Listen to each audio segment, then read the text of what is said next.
Olá, pessoas! Antes de mais nada, é preciso dizer às senhoras, aos senhores que é um prazer inenarrável estar aqui, na presença de todos vocês. No vídeo de hoje, a gente vai ver como é que monta uma redação em que é preciso comparar textos diferentes. Então, bora lá!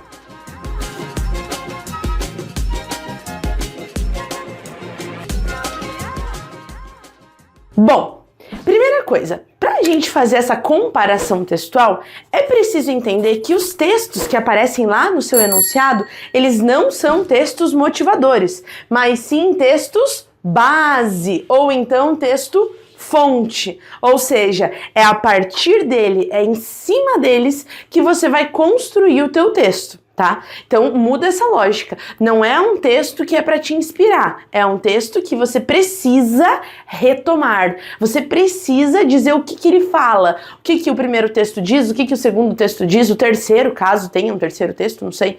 Né? Então, a comparação de texto, ela entende que os textos dados, eles são base, certo?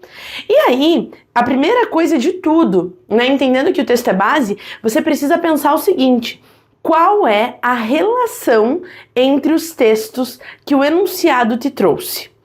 A relação é uma relação de convergência? Por exemplo, os textos falam sobre o mesmo assunto?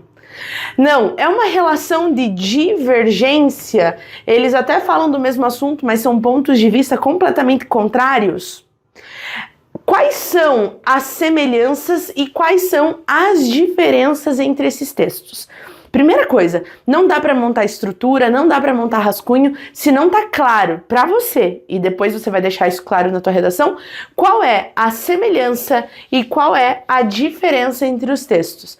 Eles são semelhantes não só do tema, não só do ponto de vista, mas também na abordagem, e a diferença é o gênero textual, que um é um artigo e o outro é uma charge. Por exemplo. Não, a semelhança é só o tema mesmo, ele só tem o tema parecido. A diferença é toda. A opinião é diferente, o gênero textual é diferente, tudo é diferente. Não sei. Então você tem que deixar clara tanto a semelhança, ou as semelhanças, quanto as diferenças. Então, antes de tudo, tem que fazer um exercício de interpretação, tá? E para isso até tem um vídeo no nosso canal aqui sobre interpretação. Então, caso seja um calo, uma dor aí para você, dá uma olhadinha sobre estratégias de interpretação, fechou? Aí sim, entendi quais são as semelhanças, entendi quais são as diferenças, eu preciso me lembrar que todo texto bem feito é um texto autônomo. O que isso quer dizer?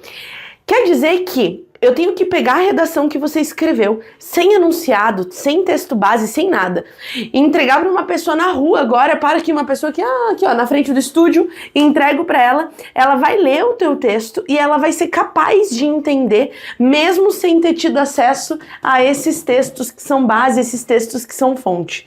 Se teu texto faz sentido sozinho, parabéns, você conseguiu fazer um texto autônomo, certo? E esse é o nosso principal foco, esse é o nosso principal objetivo. Tem que fazer texto autônomo. E como é que constrói um texto autônomo? Eu coloquei aqui a estrutura pra gente, a gente já vai ver. Mas antes, eu não sei de que prova, de que proposta de redação vocês estão fazendo, ou falando, e a quantidade de linhas ela pode ser muito diferente. Dependendo do espaço que você tem, você pode aprofundar mais ou menos. Então, na hora de montar a estrutura, a primeira coisa que você vai pensar, e aí, quem já é frequentador antigo aqui do nosso canal, sabe que essa é minha ladainha, minha reza de sempre.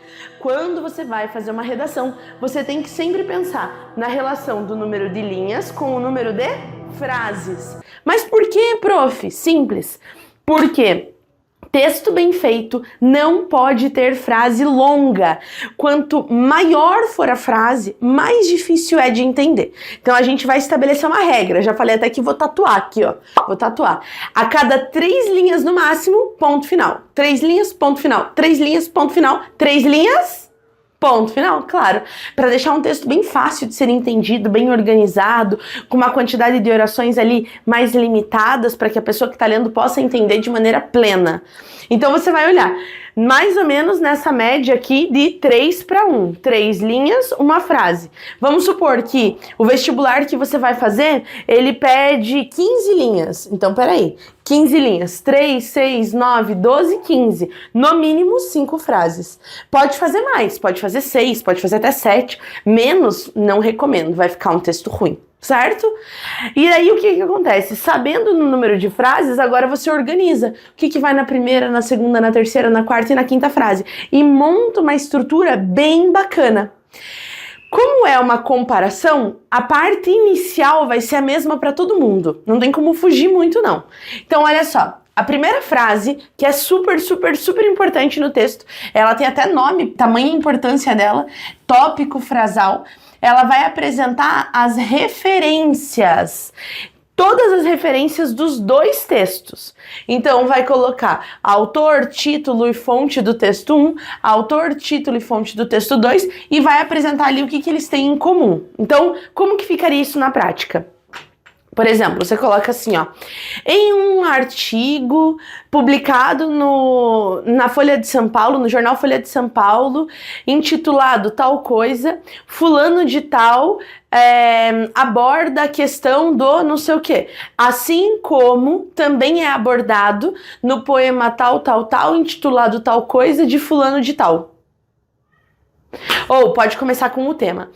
A questão do tal assunto foi abordada em um artigo publicado no jornal Folha de São Paulo, intitulado não sei o que, escrito por não sei o que lá, e no poema de não sei quem, intitulado não sei o que.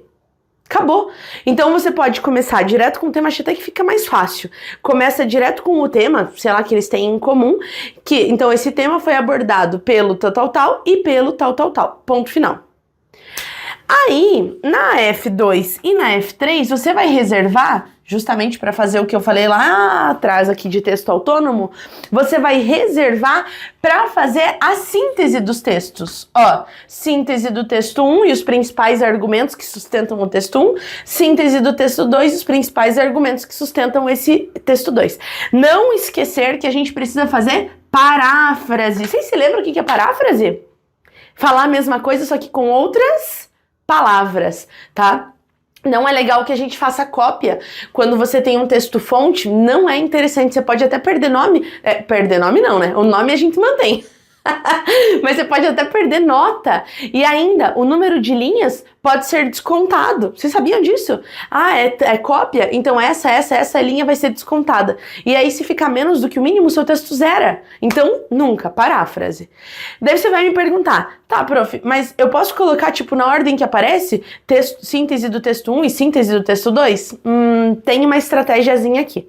O jump do cat. Olha só, se o texto 1 e o texto 2, eles tiverem a mesma opinião, né, sobre o assunto, só o gênero textual que é diferente, tanto faz a ordem, não tem problema. Na verdade, você pode deixar por segundo aquele que você vai aprofundar mais, fica mais fácil, porque daí você já aprofunda aqui em diante.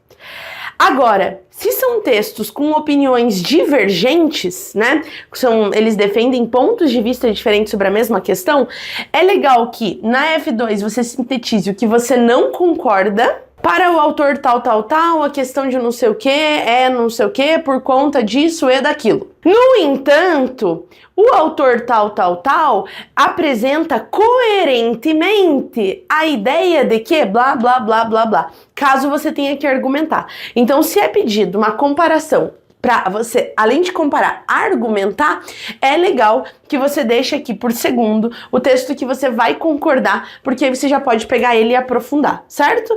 Caso sejam textos do mesmo ponto de vista, não tem problema, não importa a ordem. Se for o que você vai concordar, sempre deixa no final. Por quê? Quando você deixa pro final, né, final que eu digo, quando você deixa em segundo lugar a síntese do que você concorda, do que você vai desenvolver, do que você vai apoiar, fica muito mais fácil, né? Então, faz a síntese do que você não concorda, já faz a contraposição do segundo texto e já diz que você concorda e por que você concorda e tal. Tudo vai depender do enunciado, eu não sei o que o enunciado vai pedir. Já vi provas em que pediu comparação textual só para identificar as ideias presentes no texto, deixar o contraste, né? Apresentar o contraste entre o texto 1 e o texto 2, e já vi proposta de texto que pedia para você, além de contrastar, se posicionar. Eu não sei o que vai ser. Então, veja certinho se são pontos de vista divergentes. Se você tem que assumir um ponto de vista, caso tenha que assumir, deixa aqui por segundo o que você vai concordar. Fechou? E sempre fazendo paráfrase. E aí o restante das frases, F4, F5, não sei. Vai depender do que o enunciado mandar. Então sempre olha para o enunciado e antes de fazer o rascunho mesmo, vai montando essa estrutura F1, F2, F3, F4, quantas frases você tiver e vai encaixando o que o enunciado manda. Só não esquecer que como o texto tem que ser autônomo, as 3 primeiras frases sempre vão ser essas numa comparação de texto. Primeiro tópico frasal, segundo síntese de um dos textos e terceira síntese do outro texto. Certo? Sempre vai ser assim. Agora o restante depende do enunciado. Pode ser que ele peça para você argumentar e apresentar justificativas para o teu ponto de vista. Pode ser que ele peça só para você contrastar os textos. Pode ser que ele peça só para você relacionar esses textos, não sei. Só apresente contraste, só apresente a relação estabelecida entre eles. Não, apresente a relação e se posicione. Tudo vai depender do enunciado.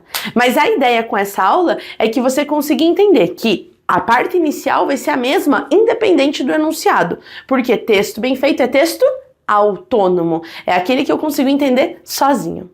Pessoal, fez sentido? Conta pra mim, manda aqui nos comentários, vamos conversar agora, é o maior prazer do mundo quando vocês mandam alguma dúvida ou enfim, mandam algum comentário ali que a gente pode conversar, certo? Não esquece, claro, né, de deixar um like nessa aula, compartilha pros amigos aí, divulga o canal porque isso ajuda demais, demais, demais o nosso trabalho. E se você não é inscrito, tá perdendo tempo, né? Se inscreve aí, certo? Ó, um grande beijo pra vocês e tchauzinho!